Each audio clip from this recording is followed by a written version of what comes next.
पॅलिंड्रोम number म्हणजे काय तर बघा मित्रांनो, कोणतीही संख्या घ्या तुम्ही, मी 3 अंकी संख्या घेतो 143, तुम्ही 2 अंकी घ्या, 3 अंकी घ्या, 50 अंकी घ्या, काही फरक पडणार नाही. कोणतीही संख्या घ्या, जी संख्या घेतली तिची उलट क्रमाने मांडणी करा. 143 घेतली ना, आता 341 लिहितो मी. याची तुम्ही करायची आहे बेरीज. बेरीज केल्यानंतर काय उत्तर येतं बघा, 3 आणि 1 4 येतं, 4 आणि 4 8, 3 आणि 1 4. एक काम झालं मित्रांनो. इथं हे उत्तर जे आलंय त्याचं निरीक्षण करा मित्रांनो. हे निरीक्षण करताना हे उत्तर तुम्ही डावीकडून उजवीकडे एक एक अंक वाचा आणि उजवीकडून डावीकडे एक एक अंक वाचा. काय मजा आहे बघा.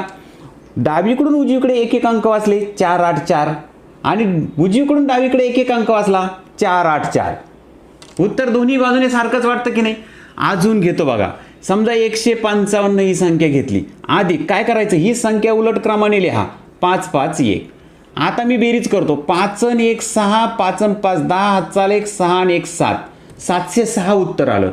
हे अंक मात्र दोन्ही बाजूनी उलट सुलट वाचले तर सारखे नाहीये. जसं इथं 4 8 4 तसं इथं 706 आणि 607 आहे. हे दोन्ही बाजूने सारखेच नाही. आता दोन्ही बाजूने सारखं जर उत्तर आलं नाही अशा बेरजेचं, तर जे उत्तर आलं त्याचं पुन्हा तसंच रिपिटेशन करा. 706 आले ना, आता 607 घेऊ. उलट केले अंक, पुन्हा बेरीज करू.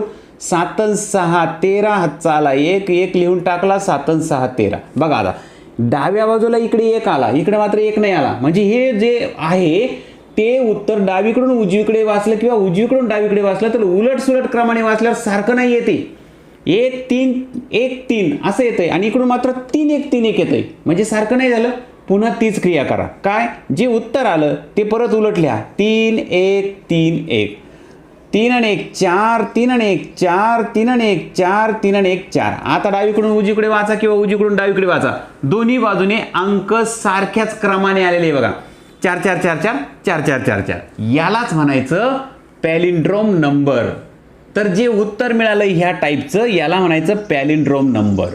आता पॅलिंड्रोम नंबरची सर्वात महत्त्वाची गंमत तुम्हाला सांगतो मित्रांनो. इथं मित्रांनो काही संख्या अशाही तुम्ही घ्याल की ज्याच्या खूप साऱ्या पायऱ्या केल्यानंतर 20 30 कितीतरी पायऱ्यानंतर त्याचं पॅलिंड्रोम नंबर मिळेल. आला लक्षात.